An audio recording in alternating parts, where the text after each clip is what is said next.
Hallelujah. मेरे मसीह भाई बहनों, एक बार फिर से मैं आपके सामने आया हूं अपने इस चैनल के माध्यम से एक अद्भुत संदेश को लेकर के, ताकि आपके सामने एक रहस्य को हम रख सकें। और आज का, जैसा कि आप मेरे पीछे स्क्रीन पर देख रहे हैं, और जहां पे ये है मकफेला वाली गुफा, इब्राहिम की मकफेला वाली गुफा, जो स्क्रीन पे आप यहाँ पीछे देख रहे हैं, मकफेला वाली गुफा, आखिर क्या रहस्य था इस मकफेला वाली गुफा का? क्योंकि उत्पत्ति की पुस्तक में हम इस बात की बात को पाते हैं। अधिक समय ना वेस्ट करते हुए मैं आपको सीधे वचन में लेके चलना चाहता हूं। और हम देखते हैं कि परमेश्वर ने बागेदन के अंदर वहां पे आदम और हवा को रखा था, लेकिन परमेश्वर की आज्ञा का उल्लंघन करने के कारण परमेश्वर ने बागेदन से उन दोनों को बाहर निकाल दिया। जी, मैं 2-3 आयतों को यहां बताना चाहूंगा आपको। नंबर 1, उत्पत्ति की पुस्तक 3 अध्याय उसकी 24वीं आयत, जहां यह लिखा है, इसलिए यहोवा परमेश्वर ने उसको अदन की वाटिका में से निकाल दिया कि वे उस भूमि पर खेती करे जिससे वह बनाया गया था। इसलिए आदम को उसने निकाल दिया और जीवन के वृक्ष के मार्ग का पहरा देने के लिए अदन की वाटिका के पूर्व की ओर करूबों को और चारों ओर घूमने वाली अग्नि में तलवार को भी नियुक्त कर दिया। और वहां पे हम इस वाली बात को पाते हैं कि परमेश्वर ने उस मार्ग का पहरा लगाने के लिए स्वर्गदूतों को नियुक्त कर दिया, ज्वाला में तलवारों के साथ में। क्यों? कहीं ऐसा ना हो कि आदम मृत्यु की हालत में उस जीवन के वृक्ष से खा ले और मृत्यु हमेशा उसके अंदर अमर हो जाए। परमेश्वर ऐसा नहीं चाहता था। परमेश्वर न्यायी परमेश्वर बने रहने के लिए आदम और हवा को आज्ञा उल्लंघन के कारण उस स्थान से बाहर करना पड़ा। लेकिन इसके पीछे परमेश्वर की महान योजना थी। आइए देखते हैं उस महान योजना को हम। जी, लेकिन परमेश्वर ने प्रकाशित वाक्य उसका 2 अध्याय उसके 7वें आयत में एक प्रतिज्ञा की थी, जो जय पाए उसे मैं जीवन के वृक्ष के फल में से खाने को दूंगा। मृत्यु की हालत में नहीं, मृत्यु पे जय प्राप्त करने को उपरांत।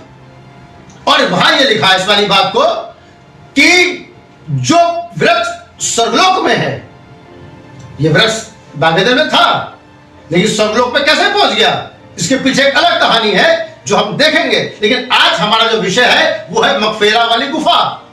कि मकफेला वाली गुफा क्या वो बागेदन में वापस लौटने का मार्ग थी जहां से आदम को निकाला गया था? इसको हम वचन की गहराइयों में जाकर देखेंगे। जी, तो उस प्रतिज्ञा को जब आदम को निकाल दिया गया तो परमेश्वर इस बात से दुखी था, मगर इसके पीछे परमेश्वर की एक महान योजना थी। वो चाहता था कि आदम उस पेड़ वृक्ष में से खाए, लेकिन मृत्यु की हालत में नहीं, पर परफेक्शन की रीति पर, एक सिद्धता की रीति पर उसे खाए। जी हां, और तब उसने अपने लिए एक व्यक्ति को चुना, बिना किसी शर्त के उसको बुलाया, जिसका नाम था अब्राहम। उसने अब्राहम से कहा, अपने पिता की भूमि को छोड़ और मेरे पीछे आ। मैं अलसदाई परमेश्वर हूं, मेरी उपस्थिति में चल और सिद्ध होता जा। मैं तुझे उस देश में लेके जाऊंगा जो एक प्रतिज्ञा की भूमि है, जहां दूध और मधु की नदियां बहती हैं। और परमेश्वर उसको वापस कहां ले जाना चाहता था? परमेश्वर अपनी उन संतानों को जहां से आदम और हवा को निकाला गया था, उसकी दिली इच्छा थी कि मैं वापस उसी स्थान में उनको लेके जाऊं। अब उसने इब्राहिम को बुलाया वापस उस देश में ले जाने के लिए। उसने इब्राहिम से प्रतिज्ञा करी, चल, और इब्राहिम ने चलना प्रारंभ कर दिया।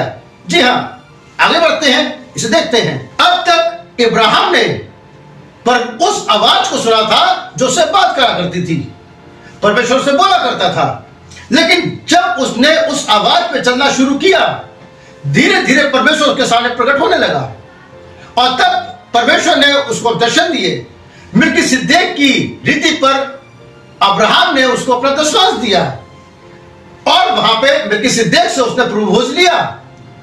अब्राहम ने परमेश्वर की उपस्थिति में चलते हुए बहुत से आश्चर्य कर्मों को देखा। वो चलता गया। जी, अब्राहम ने तंबू के दर्शन को साकार होते हुए देखा। अब्राहम ने तंबू के अंदर देह के बदले जाने को सकारात्मक रूप में देखा कि कैसे अब्राहम बदल गया, कैसे सारा की देह जवान हो गई।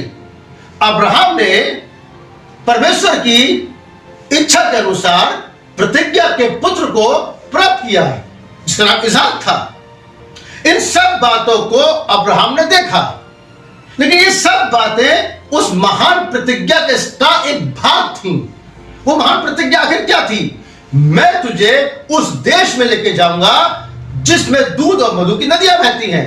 ये देश कौन सा था? परमेश्वर वापस आदम को, अपने बनाए हुए आदम को, उसके वंशों को उस स्थान में वापस लेके जाना चाहता था जिस स्थान से उसको निकाला गया था। जी, अब यहां दो बातें हैं। एक बात, वापस अदन की वाटिका में जाना। दूसरी बात, वापस अदन की वाटिका की स्थिति में जाना। ये दो अलग अलग बातें हैं। एक तो शारीरिक तौर पे उस देश में जाना, दूसरा आत्मिक रीति से अदन की अवस्था में जाना। जिस अवस्था में आदम अदन में था, तमाम चीजों पर उसको अधिकार था, वृक्ष पर उसको अधिकार था, पशुओं पर उसको अधिकार था, उन सब चीजों पर उसको अधिकार था। उस स्थिति में आदम का वापस लौटना, एक देश के रूप में लौटना, दूसरा आत्मिक देश के रूप में लौटना। जी हां, तो हम यहां बात करना चाहेंगे उन दोनों चीजों की। अब थोड़ी देर के लिए मेरे साथ इस संदेश में विचरण करें, आप जान जाएंगे कि सच्चाई क्या है। आइए देखते हैं। परमेश्वर ने उस वृक्ष के मार्ग का पहरा देने के लिए ज्वाला में तलवार को लगा दिया। वहां ज्वाला में तलवारें थी, वहां वेदी थी, आगे जीवन का वृक्ष था, पूर्वी फाटक था, लेकिन वहां तक पहुंचने के लिए उस वेदी पर किसी निर्दोष का लहू होना जरूरी था। वो तलवारें इंतजार कर रही थी इस वाली बात की कि कोई निर्दोष आए, उसका लहू बहे, वेदी पर चढ़ाया जाए और पूर्वी फाटक खुल जाए और मानव वापस अदन की वाटिका में पहुंच सके, अदन की स्थिति में पहुंच सके, उस अधिकारों को प्राप्त कर सके जो आदम से खो गए थे। और इब्राहिम को बुलाया गया। जी हां, आगे देखते हैं। जब इब्राहिम सब कुछ देख चुका था, परमेश्वर की उपस्थिति को देख चुका था, प्रतिज्ञा के पुत्र को प्राप्त कर चुका था, देह के बदले जाने के रहस्य को जान चुका था, उसकी पत्नी सारा की मृत्यु हो गई। अब अब्राहम ने आंख उठाकर उस सारे देश को देखा, और जब देखा तो सारा को दफनाने के लिए एक स्थान को देखा। उससे पहले बहुत से लोगों ने उस स्थान को देखा होगा, और जब अब्राहम ने उस स्थान को देखा उसे कुछ विशेष दिखाई पड़ा। वहां एक गुफा थी जिसका नाम था मकफेला वाली गुफा। बहुत से लोगों ने उस गुफा को देखा, उन्हें वहां कुछ दिखाई नहीं पड़ा, जैसा कि हमारा नबी बताता है कि ज्योतिषियों ने तारा देखा लेकिन बाकी कोई कुछ नहीं देख पाए। अब्राहम ने जब उस गुफा को देखा तो उस गुफा में से एक विशेष आकर्षण था, जबकि अन्य जाति के लोग भी जब उसे देख रहे थे, अन्य लोग जब उसे देख रहे थे, उनके लिए वो खाली एक गुफा थी जैसे कि और गुफाएं थी। लेकिन जब अब्राहम ने इस गुफा को देखा तो यहूदी इतिहासकार बताते हैं अब्राहम को उस गुफा के अंदर से एक प्रकाश निकलता हुआ दिखाई पड़ा। वो प्रकाश वास्तव में क्या था? यहूदी इतिहासकार बताते हैं उस गुफा में से स्वर्गदूतों की आवाजें आ रही थी। जब अब्राहम ने वो आकर्षण को देखा, उस आकर्षण ने अब्राहम को खींचना शुरू कर दिया। वो आकर्षण अब्राहम को कहां खींच के ले जाना चाह रहा था? वो आकर्षण अब्राहम को वापस अदन में खींच के ले जाना चाह रहा था, क्योंकि अब्राहम हमारा विश्वासियों का मूल पिता है। आगे भविष्य में हम अब्राहम अब्राहम इन दोनों के तंबुओं को जोड़ के दिखाएंगे, लेकिन आज का जो हमारा विषय है वो मकफेला वाली गुफा है। और मैं कहना चाहूंगा कि जब अब्राहम ने उस गुफा को देखा तो वो स्वर्गदूत जो ज्वाला में तलवारें लिए हुए थे वो एक्टिव हो गए, और उन्होंने कहा अब्राहम को पुकारना शुरू कर दिया, आ और देख, आ और देख, आ और देख। ये वैसे ही था जैसे यूहन्ना को दिखाया गया, आ और देख। वो क्या कर रहे थे? वो स्वर्गदूत उसे पुकार रहे थे, परमेश्वर की महिमा उसे पुकार रही थी, परमेश्वर की सामर्थ पुकार रही थी। वो ज्वाला में तलवारें किसी की प्रतीक्षा कर रही थी। लेकिन मानव जाति को वापस पहुंचने के लिए परमेश्वर एक योजना को बना रहा था। स्वर्गदूतों ने पुकारना शुरू कर दिया, आ और देख। आग का खंबा, अग्निपुंज, महिमा में शिकाना ग्लोरी अब्राहम को दिखाई पड़ने लगी, वेदी अब्राहम को दिखाई पड़ने लगी। और अब्राहम ने अपनी पत्नी सारा को मृत अवस्था में उस गुफा में रख दिया, जैसे कि हारून की छड़ी। लेकिन उसकी उपस्थिति में अब्राहम ने जान लिया कि एक दिन यहां पुनरुत्थान होना है। पुनरुत्थान का मार्ग यही है, वापस अपनी बदली देह में जाने का तरीका यही है। यही वो मार्ग है जो पुनरुत्थान में जाता है। मैं बताना चाहता हूं, मगफेला इब्रानी भाषा का एक शब्द है जिसका अर्थ होता है दोहरा पथ। दोहरा पथ कैसे? एक तो वह पुनरुत्थान की भूमि था, दूसरे लोगों के लिए वो तीसरे खिंचाव का वो चिन्ह था जो कैदी आत्माओं के लिए था। इसे नबी ने कहा है जी। एक तरफ वो इब्राहिम के लिए पुनरुत्थान का चिन्ह था, तो दूसरी तरफ कैदी आत्माओं के लिए वो केवल न्याय का चिन्ह था। जी हां, और अब्राहम ने अपनी पत्नी को वहां रख दिया।